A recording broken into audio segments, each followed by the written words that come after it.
Have the executive producer of Great Colorado Woman here, Betty Hyde, along with 4 out of the 5 inductees that will be previewed in the new series coming out in June, or the new season coming out in June.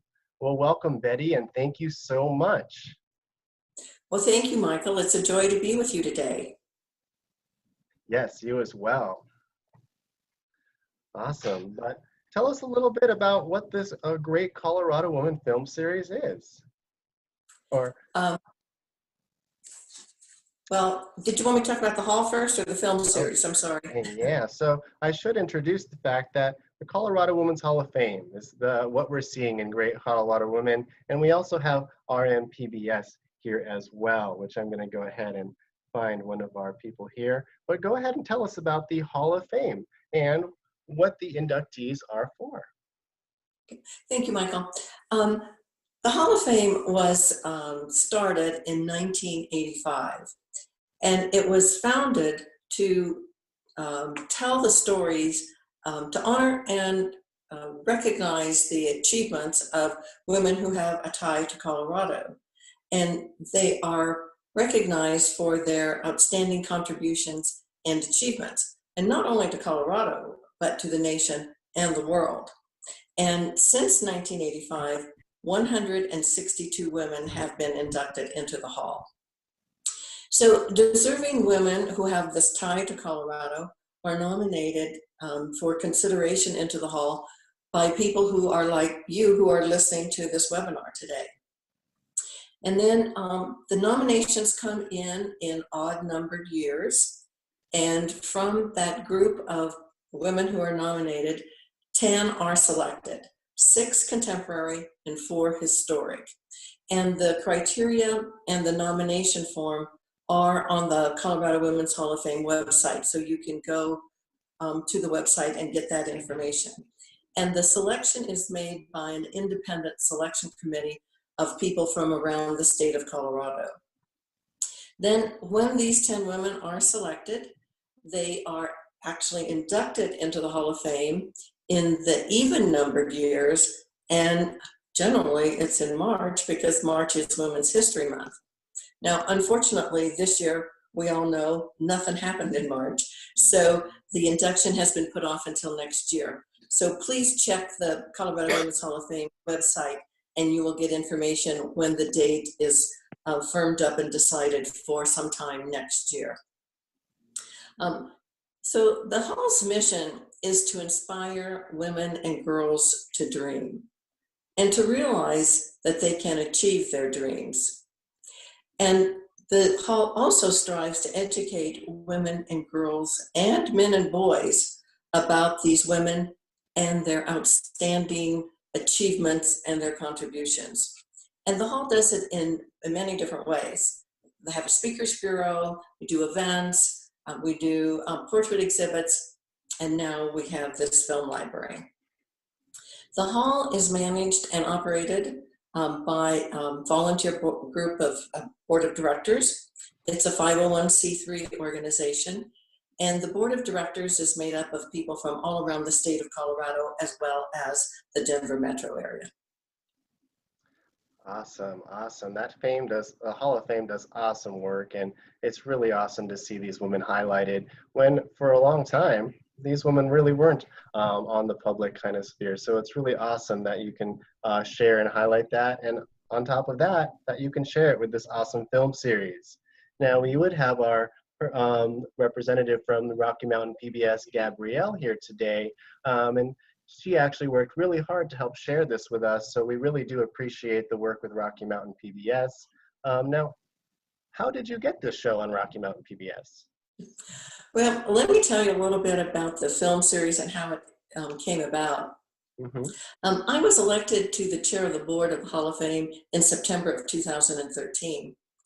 And, you know, we were doing the events and we were doing Speakers Bureau, and we were going around the state talking to people about the Hall of Fame, trying to educate them about the Hall and about these women and their stories. And I soon realized that the people didn't really know about the Hall, and they really did know about the women and their outstanding contributions. And so I decided that we got to do something different. And I thought, oh, well, we need to produce films. Well, I have to tell you, I'm not going to tell you the whole story about how I finally came from saying we're going to produce films into actually producing films, because we'd be here more than an hour. But I will tell you that I had never produced films previously. I had no idea what I was getting into. And frankly, if I knew then what I know now, I might not have done it. But luckily I did. So we got started. So so there was a lot of planning, a lot of organization going on. And in 2016, I finally raised some money and we started to produce our first film. And the first film we produced was the story of Marion Downes, who's the mother of pediatric audiology.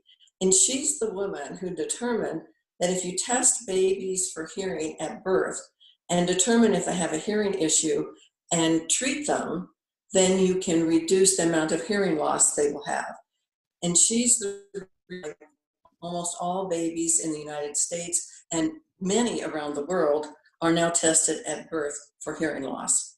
So we produced her story, got the film done, and in 2017 we submitted her film for Emmy consideration. And I'm pleased to tell you that we were nominated in 2 categories for that film for an Emmy. And we were really, really excited that our first film was considered for an Emmy.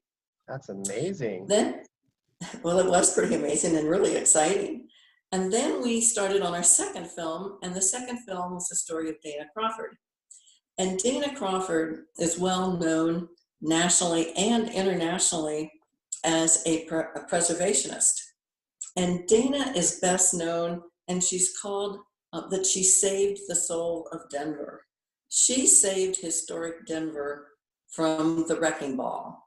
And she's the reason why we have a lot of the old buildings and the old places still here in Denver, and they didn't get torn down. So we submitted Dana's story for Emmy consideration in 2018, and I'm pleased to tell you that we actually won an Emmy on our second film. Our third film was the story of Marilyn Vanderbilt Atler. And Marilyn was a former Miss America, but also an incest survivor. And Marilyn has spent her life working with tens of thousands of incest survivors. And that was our third story. We submitted that story to the Los Angeles Film Festival in 2018, and we won for most inspiring story of a woman on that film. And in 2019, we also won an Emmy for that film. So not bad for our first 3 films. So we were pretty excited about that. Anyway, so as we were producing these first few films, our original thought was we'd produce films and just give them to schools, libraries, museums, and other organizations to hear the stories of these women. But as we produced these first films, we thought, wow, these stories fit perfectly with the mission and the types of stories that Rocky Mountain PBS tells. So again, another long story, but I will tell you that we did talk to Rocky Mountain PBS. They have a pretty rigorous process you go through to be selected. Obviously, lots of people go to Rocky Mountain PBS and say, here's a story I want on your station. And so you go through this process. We did. And based on our content and the quality of our films, Rocky Mountain PBS selected us to have a series.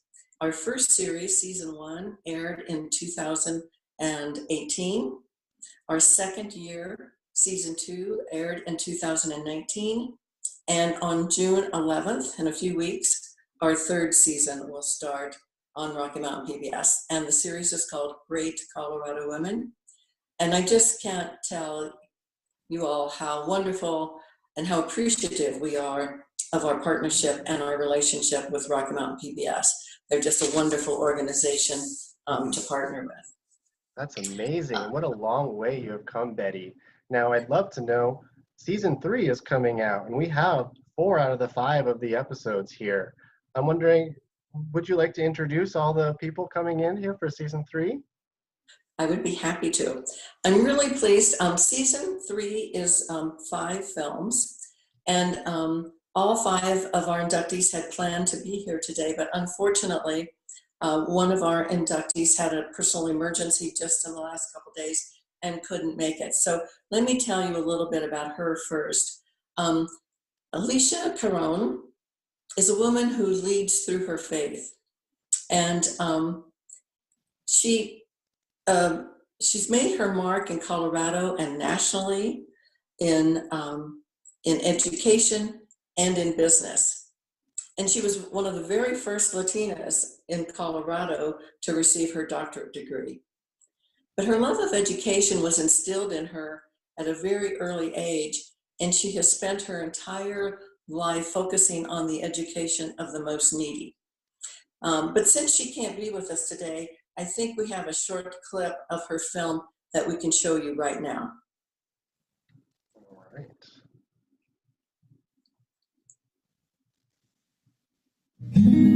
My passion for working with immigrants started because I can relate to some of the things that really troubled me, that I thought were unjust and unfair. While she was a businesswoman, she felt that there might still be something lacking. One day she calls me up. She says, Patricia, I've decided I'm going to become a nun. I need to make a major change in my life and take a look at how can I really make an impact and make a difference. What did you all think? It was very good, and it showed the critical decision she made in her life. Awesome. Okay, well, so the next person I'd like to introduce is Eleanor, lovingly called Ellie Greenberg, and she's an activist for human rights, and her life's work has been focused on human rights. So Ellie, just chat with us a little bit about you. About me. Well, Yes. I was thinking about how I got involved in civil rights. And I came to Denver in 1954, and I was a speech pathologist. And I was the first speech therapist at United Cerebral Palsy with severely brain injured children. And that was my career. I met my husband, and I met this on a blind date, and we were married.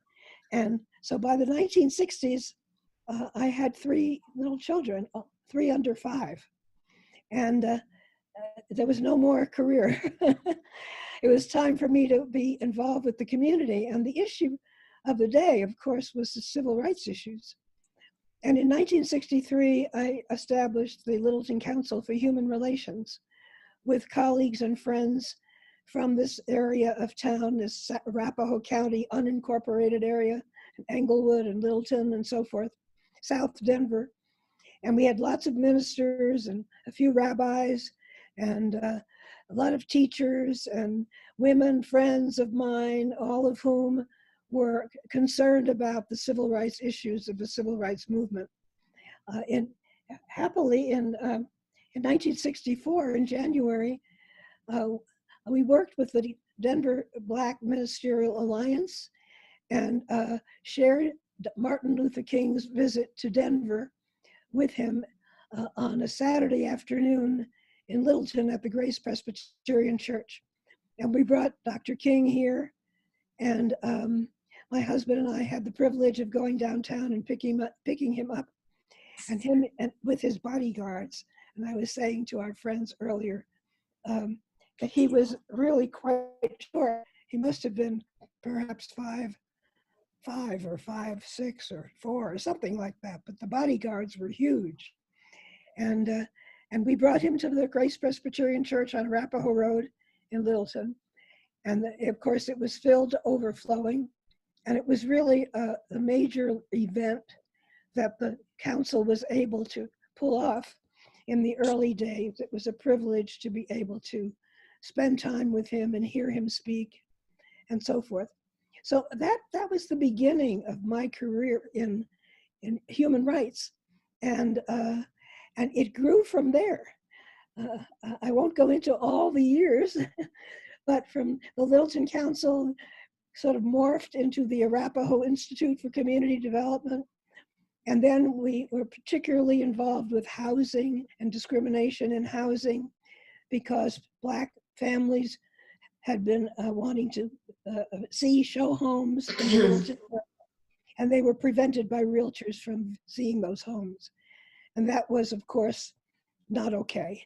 And so we worked very hard to strengthen the Colorado Fair Housing Law, and we got to know the legislature, and we got to know the forces in the community, such as the churches that could exert all kinds of influence. We had a wonderful newspaper that was really very, very important to our work, the Littleton Independent, and Houston Waring was then the editor, and then Garrett Ray.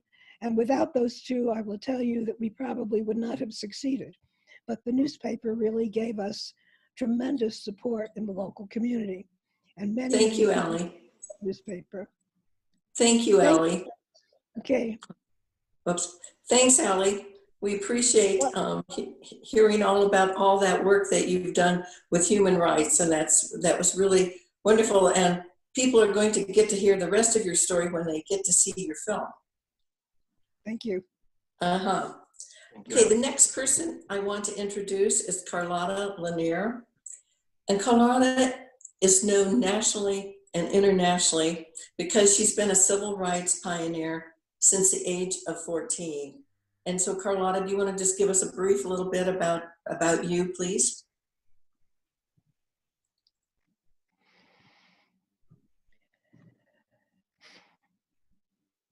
Mute. Can't hear. You can't hear me? I can. Now I can. Okay, wonderful. First of all, I'd like to thank History Colorado and also Rocky Mountain PBS and the Colorado Women's Hall of Fame for this opportunity for all of us to get together and talk about why we are here, I would say. So I think as we talk about our various stories that people will understand why this program is rather important, is history. And it has taken me a while to accept that piece because my activities, activism and so forth, was about doing the right thing. So as we go on further into the program, I'm sure that we will touch on a number of things that I have been involved in.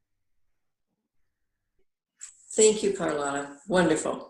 The next inductee that I want to introduce is Shari Shink.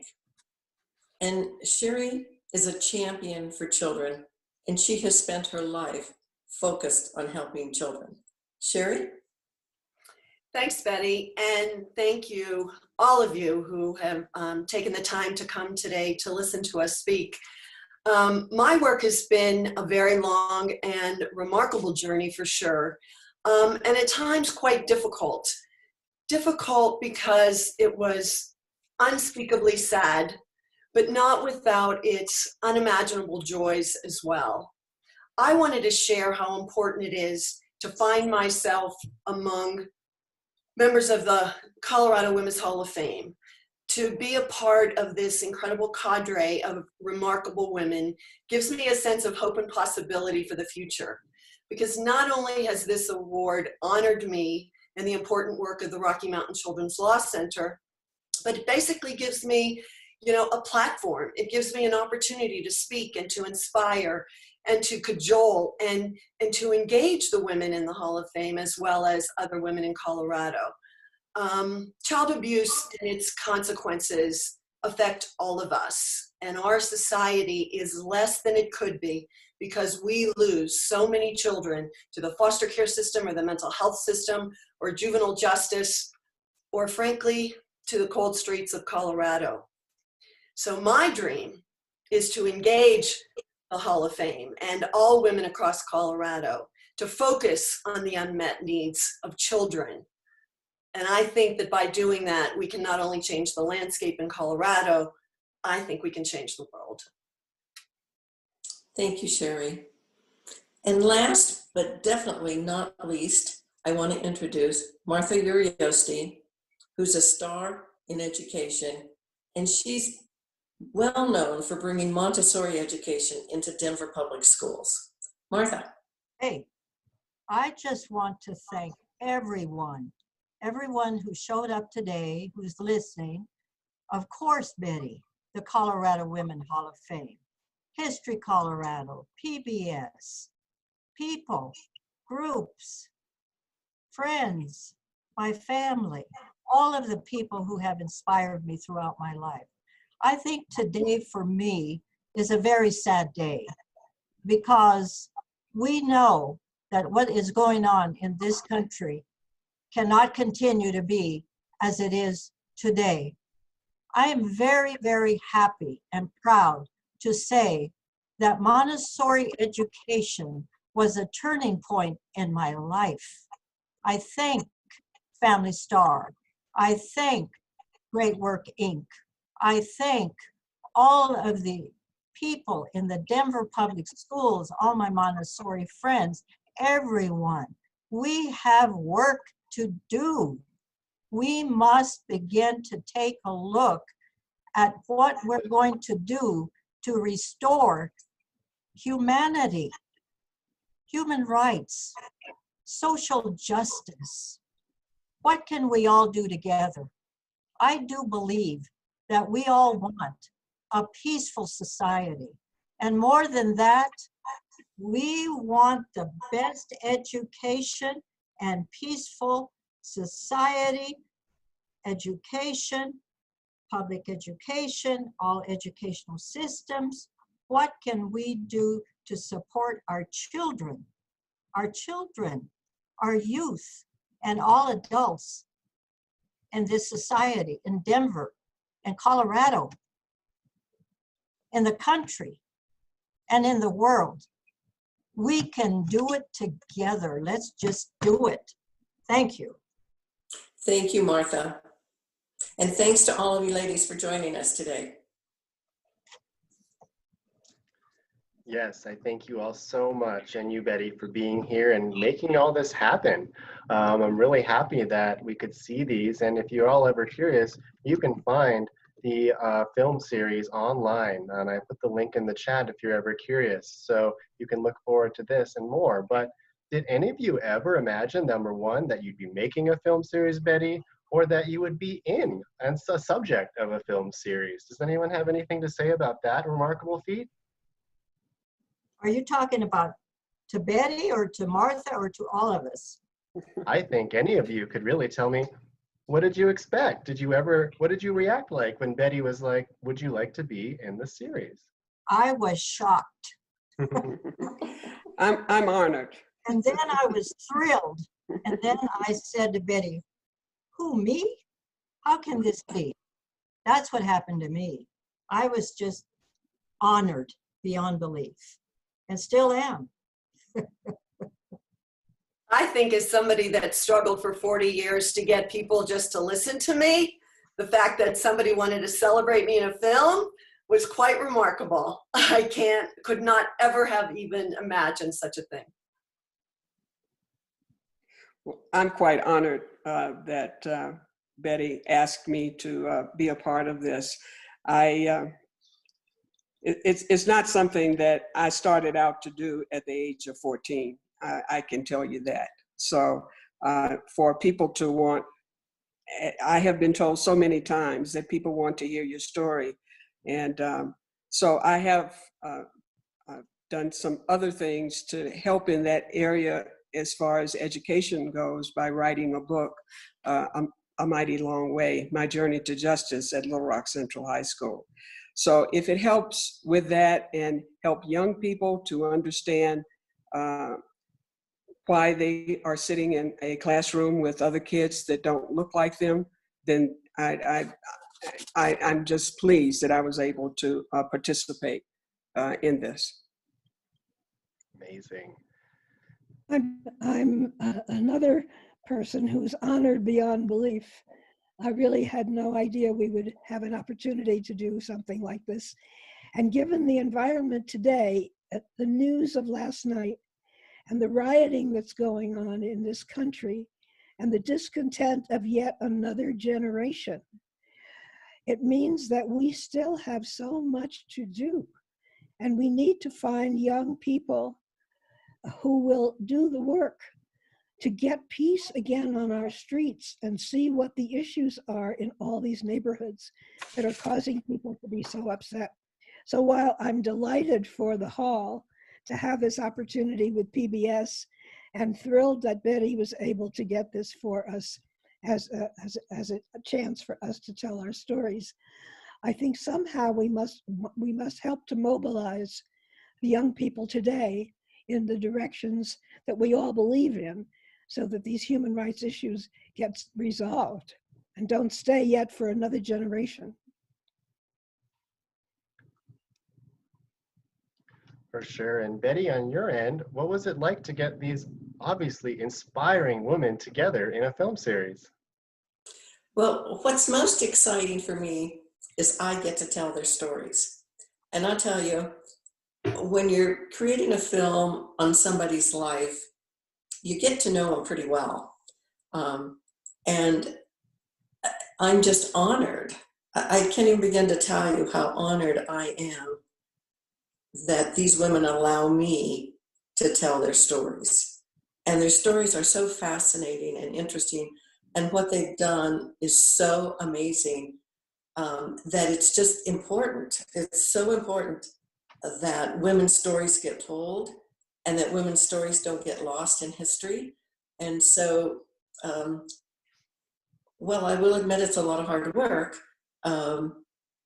It's just a privilege. It's a privilege for me. No doubt, no doubt. And it's a privilege for me even to be here with you all right now, even if it's virtually. So thank you again. But I have no doubt that all of you have been an inspiration to other generations, other people in your generation. But I want to know about any of you. Did anyone inspire you? Any activists, civil rights, suffrage, as it is the centennial of that specific portion of history. But what kind of people inspired you? Betty, you could even chime in if you'd like. But I would, this is Carlotta. I would like to say that the women who first inspired me were related to me. So I want to go back to my mother, my aunts, my grandmothers. I always start with my family. They have modeled the kind of roles I would like to seek out. They have instilled in me the sense of fair play. And since my own activism in the days of the civil rights movement, because I wanted to go to the school in my neighborhood that just happened to be the best public high school in the country, I have to bring up the name Rosa Parks. I have to call her up because that was an inspiration to me the year before to see what she did. And I like to call up the other mothers and parents of my 8 companions who entered Central High School with me. Daisy Bates as a leader in the NAACP in Arkansas. Ellie, I have to agree with you and the other 2 participants that what has taken place in these past few days is so much like 1957, and it is disheartening. And we do have more work to do, and we have to encourage our young people to get involved in the right way. As I got involved, we stayed within the law, and however, we push the envelope with what is going on or what is available to us.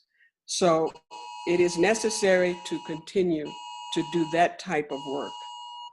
Education is the foundation, and we must keep that in the forefront to educate all of our young people, to help them go down the right path. There are many bumps in the road, but this journey is long, and we have to be vigilant. great words. I'd like to follow up with what Carlotta was saying. It was my grandmother. My grandmother was a Mexicana until 1912 in northern New Mexico. And then she became a good American. She would always say to me, Martita, no dejen el español. Don't let go of your Spanish language and heritage. That was very, very important to me. Right. My father was a wonderful man, a politician in New Mexico. And he had to find a way with my mother to bridge the two cultures during the time of discrimination. That's a very, very long story. My parents decided that I would go to Loretta Heights College at the age of 16. Can you imagine what they had to do to have me go to that college? In 1958, it was Lena Archuleta. It was Lena Archuleta who recommended that I be hired into the Denver Public Schools. So when I think about my life, I think about the many, many, many people who have supported me and inspired me. Many people. And of course, the people in Montessori education. I agree with Carlotta. We have got to do something. I agree with what Ellie said. We have got to do whatever we can to rise up right now. The time is now. We must be good role models for the youth, for our children, for the youth, for adults. We have got to do whatever it takes to have a peaceful society. That's what I believe. Just like everybody else, I want to acknowledge my family, because where would we be without them? And certainly in the work that I've done over 40 years, representing abused and neglected children, I've learned every single day the critical importance of a family. But my grandmother came to the United States by herself at 19 on the Queen Elizabeth. My mother worked and or volunteered until she was 92 years old. And my sister has been the most extraordinary role model in all ways my entire life. If I were to look at Colorado women or the women in my work, Marilyn Vanderbilt Atler, who was also mentioned earlier, was the first prominent woman to speak about sexual abuse when nobody would speak about sexual abuse. Colleen Abdullah was the CEO of a billion-dollar company, and yet she was willing to spend her time, her talent, and her treasure to lead the board of directors of the Rocky Mountain Children's Law Center for 20 years, and then continued to be involved for closer to 25 years, and to this day continues to be involved.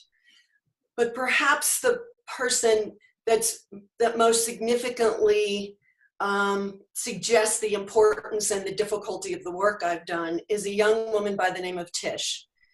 I met her when she was 16, so she was not a client of mine, but she was in 12 different foster homes. She was moved around like a piece of furniture and separated from her siblings.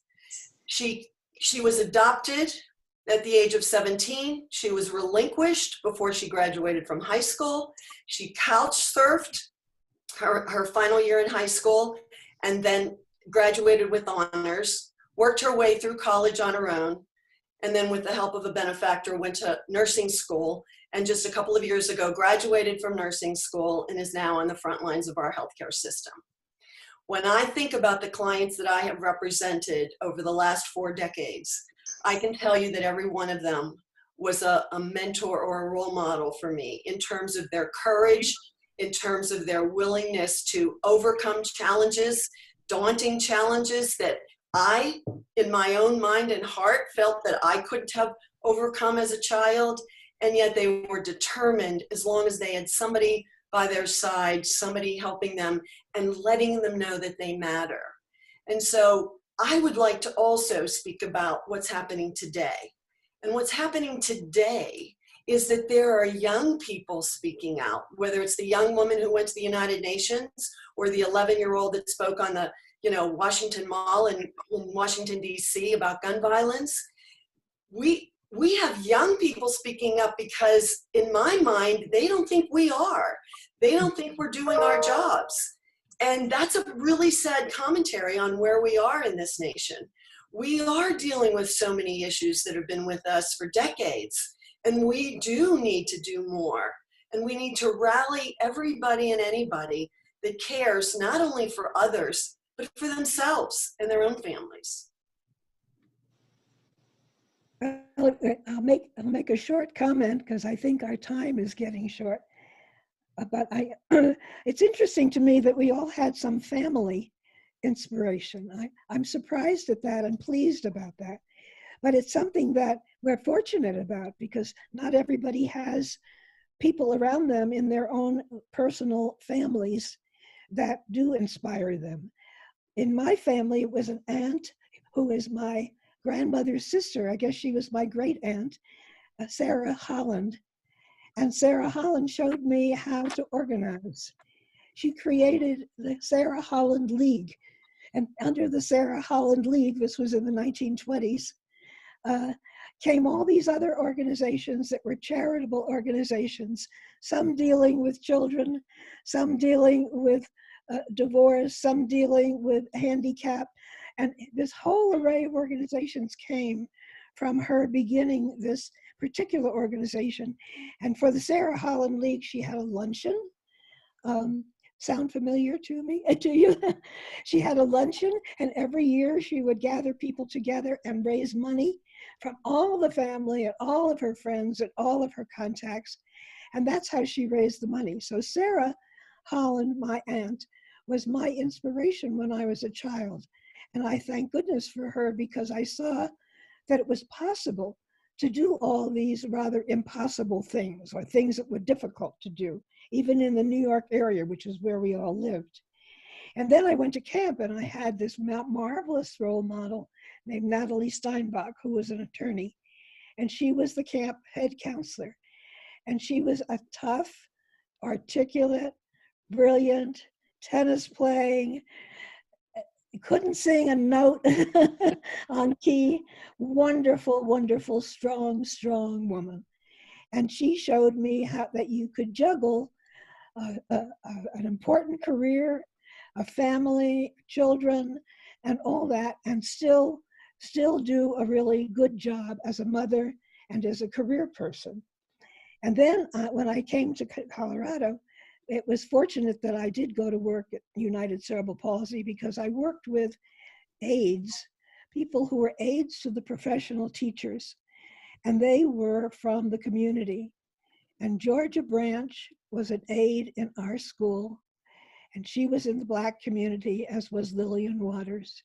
And my personal friendships with those two women gave me the heart to get involved in the civil rights movement. And it was out of their love and their openness and their sharing that we became very dear friends and colleagues during the early 60s. So I'm grateful to so many people because without them, I may have lost my way somewhere along the way or not believed enough in myself that I could do the kinds of things that I thought were important, be a wife, a mother, and a community activist and have a career as well. And I think that's the challenge for individual women. And for us as a community today, as I said before, the challenge is to look at the hate that's going on the streets right now and figure out if we still have yet another role to play. You know, after that, not only am I humbled, but it's no surprise that all of you are in not only the Hall of Fame in Colorado, but the subjects of season 3 as Betty Hyde put together. But I have one overarching question for all of you if you'd like to tell us. But Colorado is obviously something important to you all. You're all in the Hall of Fame. You're in the Great Coloradoan Film Series. How does Colorado hold a special place in your life, whether you're here now or whether you were here in the past? Well, I'd like to say, go ahead, Carlotta, if you'd like. Well, I came here in 1962, and I'm from the South, from Arkansas, and I spent quite a bit of time in the North, whether it was college or working in New York City. And I had the opportunity to come here in 1962. And I couldn't believe it, to be honest with you. I connected with the mountains, with the lakes, with the city, with the beauty of this state. And two things. I'll never forget that I was disoriented when I was downtown Denver, when I first came in. And I went up to a policeman for direction. He gave me the direction. I went on my way, and I stopped dead in my tracks on 17th Street and thought I would never have done that in Little Rock, Arkansas. And it was almost like a heavy weight off of my shoulder. And as the weeks went on, I had the opportunity to meet a number of people here in this city. And the openness that I received and the sincerity that I received during those days in the early 60s just meant a great deal to me. And I discovered that there were people from all over the country that had come to this city. And it told me at that time that we had an opportunity to achieve those dreams that you might have. And, you know, there's no city that is perfect. There are always challenges that we must address. But Denver gave me the opportunity to address them without fear. And I love this state. I raised my family here. And not only did I come here first, the rest of my family moved here a year and a half later because they recognized how happy I was here in the state of Colorado.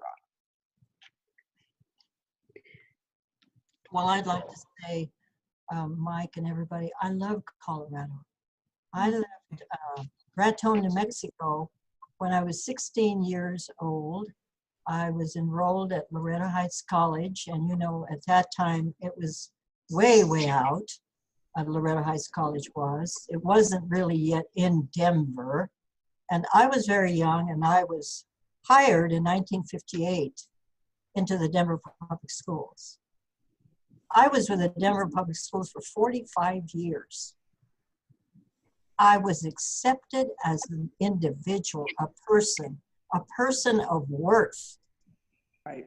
I always felt that Denver, Colorado, and Colorado was a wonderful place to be. When I was young, I loved to ski. I love the mountains. I mean, why would anybody want to live anywhere else? Right. That's the best mountains ever if you want to ski or just enjoy the mountains. But most of all, it's the people. Right. It's the people. They're wonderful people. I love New Mexico, but I'm going to stay in Colorado right now. I love Colorado.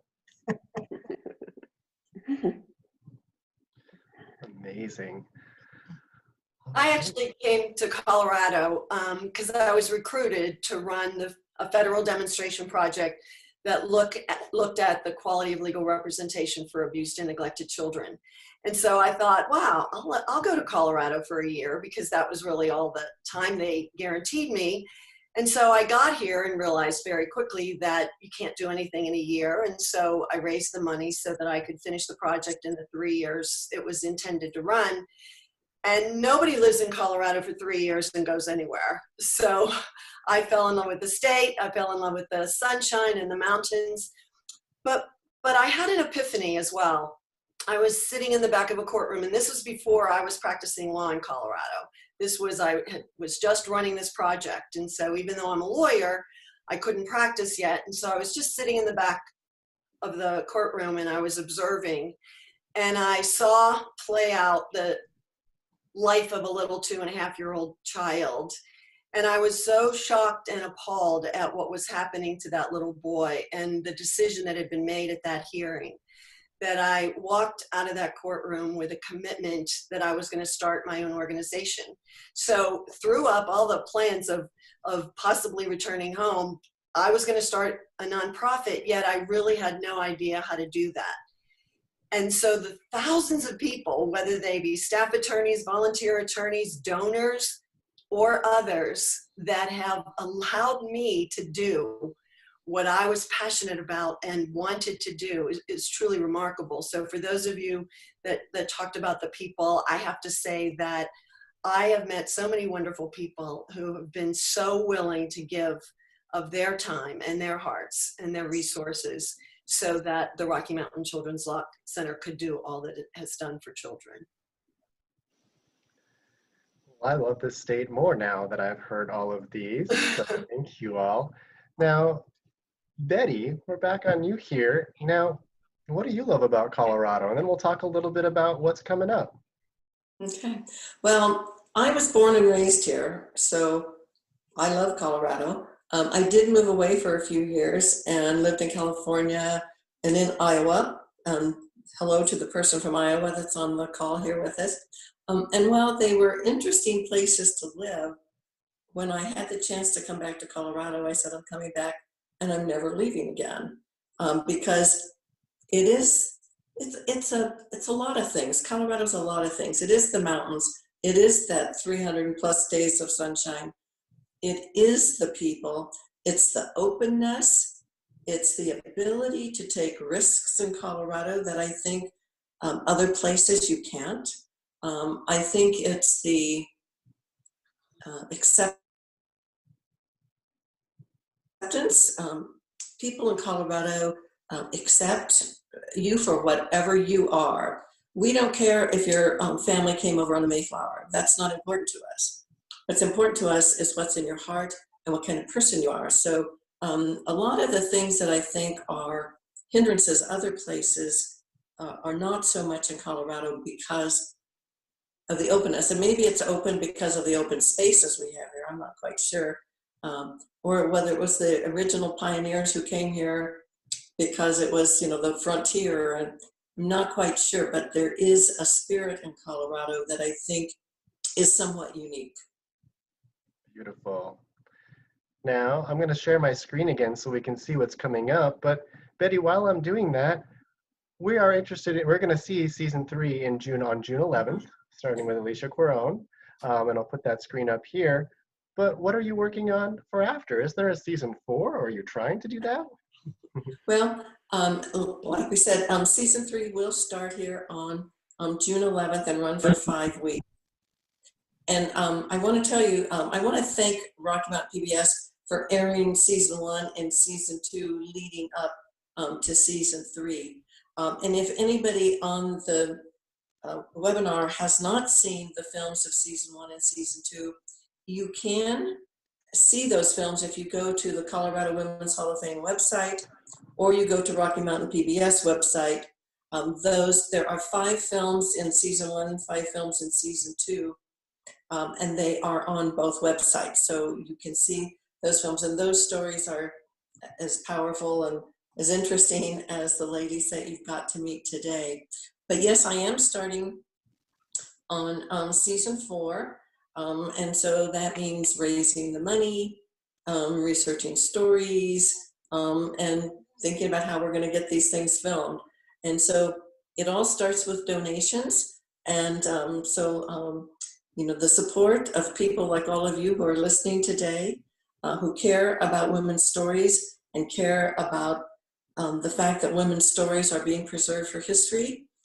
If you're interested in donating to the Hall of Fame Film Library, I'd love you forever. But it is important that women's stories are told, and it is important that women's stories be retained in history.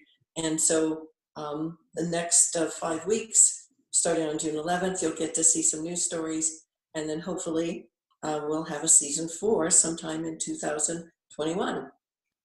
Awesome.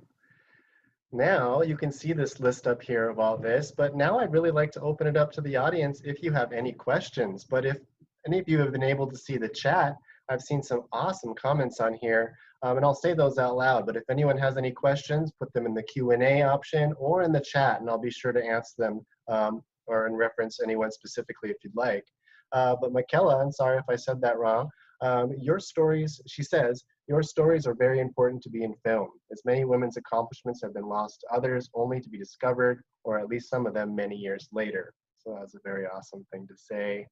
Libby says, what an inspiring group of Colorado women. I am so grateful for each of you, and I'm glad to be able to witness this conversation. She says, we need you. But then I really like this one here. It says, wonderful. Warmest regards to Marta and all. I look forward to viewing all the stories of these amazing women.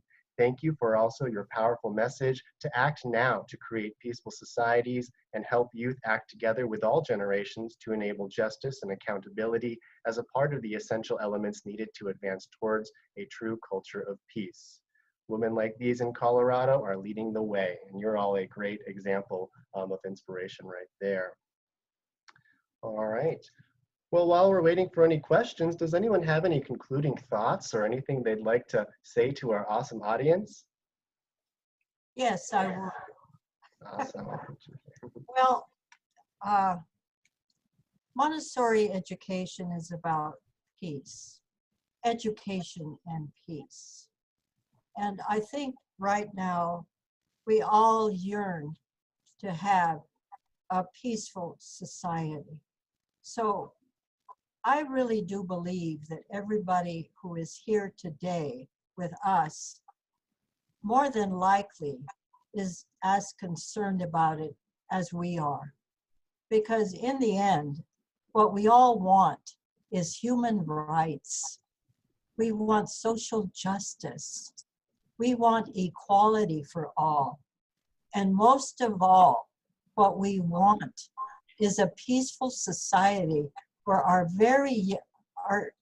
infants, our toddlers, our children, our youth, and all adults in Denver, in Colorado, in our country, and in the world.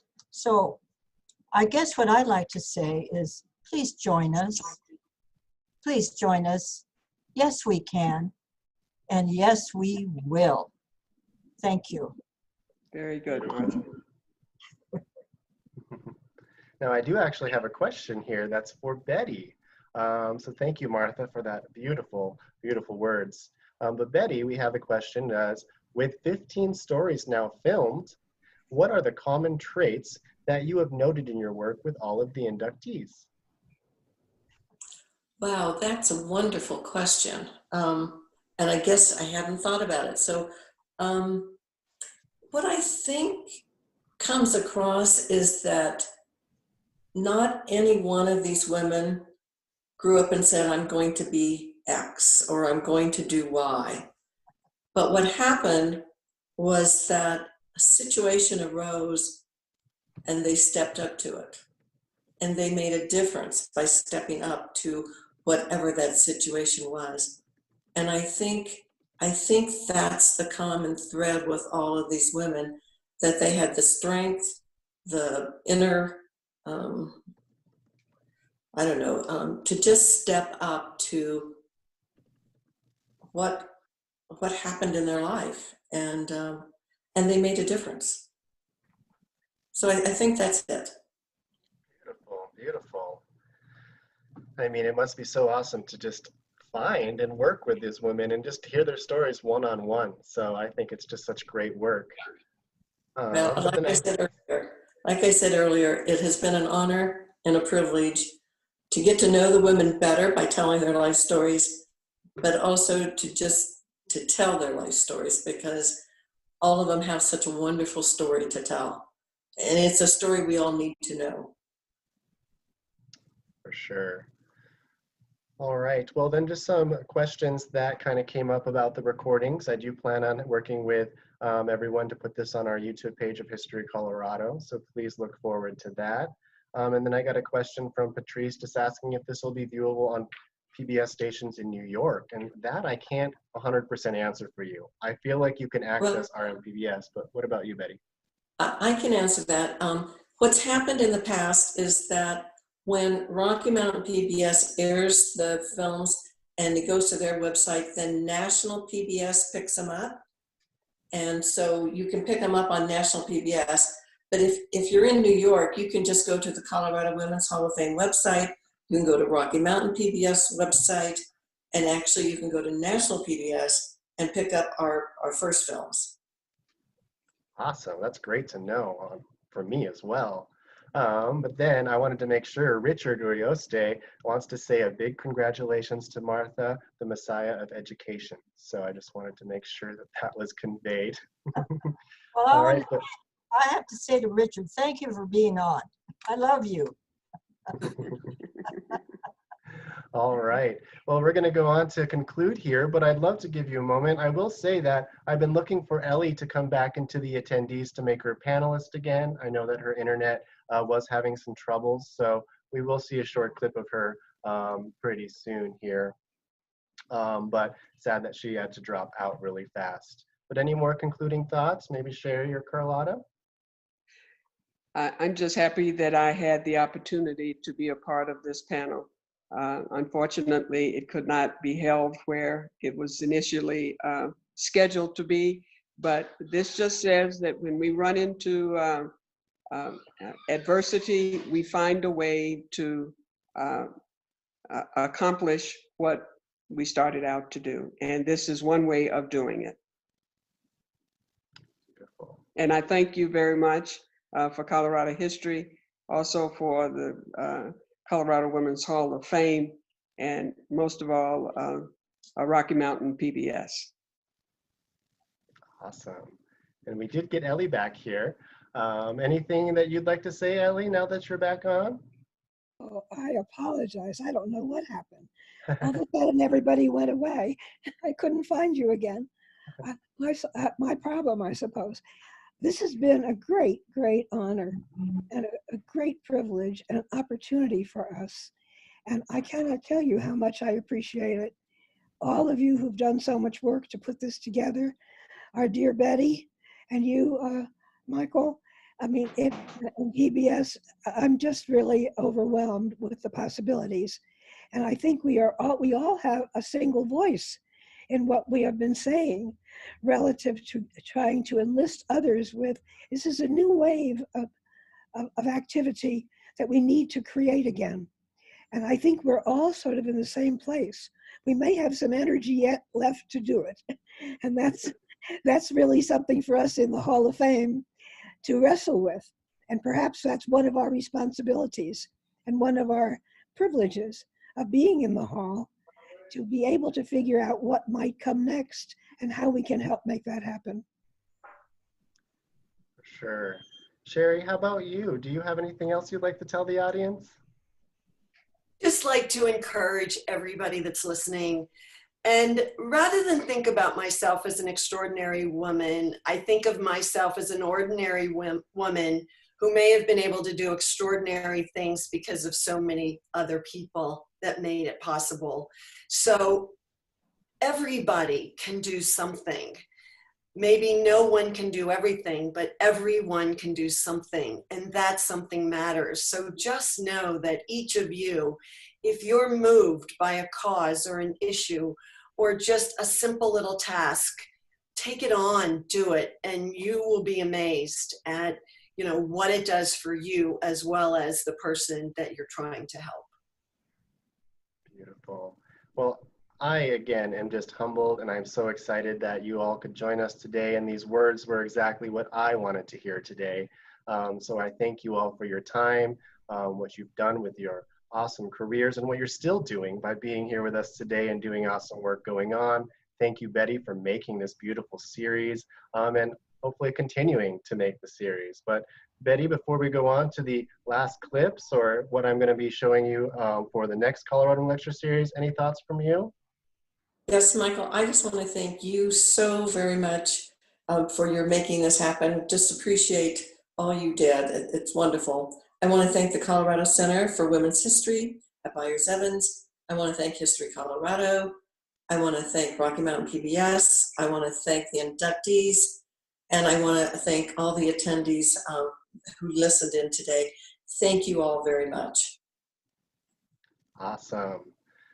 So we do have a couple of clips that we're going to show you, the ones that are completed. One of them we already saw was Alicia Caron, but we are going to see two other ones here. But before then, I'm so glad that not only the inductees could join us, Betty could join us, and many of you in the audience. I hope that you can join us to learn about Colorado women in history as well. So our next lecture is actually coming in June 6th, 1 week from now. It's going to be a history of loving women, history of women loving women in Colorado that encumbers a lot going on here, including some parts of suffrage, but going on into many of the things into the civil rights movement and all. But then we're going to learn about one of the first women that was state historian, Agnes Wright Spring, who did a lot of work in Wyoming and Colorado. And our fellow, Kaylin Mercury, is going to be presenting this online with us. So these are our June lectures, June 6th and June 20th, same time on a Saturday. I did put the registration forms in the chat if you were interested in signing up for those. I will be sending out a follow-up email as well that will include these. But of course, just like anything, we're all really doing what we can to reach you. And I'm so glad that you could all join us on Zoom today. So if you did like this program and any of the educational programs that we have, feel free to help us out with our link here. But the work of the hall is very important. If we didn't have inductees and the awesome founder I know is here, then we wouldn't have this awesome film series as well. So I'm really happy that could be done. So please, if you can, find ways to support as we all navigate this very interesting world we're living in right now. But here is the clip that we'll show you here. Now, after this, we do want to say thank you and bye. So just go ahead and give a wave, everyone, if you can, just in case we all pop off here. But enjoy these clips here. Ellie is a community activist starting from her days working with Martin Luther King Jr. up to today. And I did many things that no one else had done. And I went many places where no one else had gone. The Littleton Council on Human Relations became a springboard for civil rights. She didn't do it all because it was cool to do it. She did it all because she was called to do it.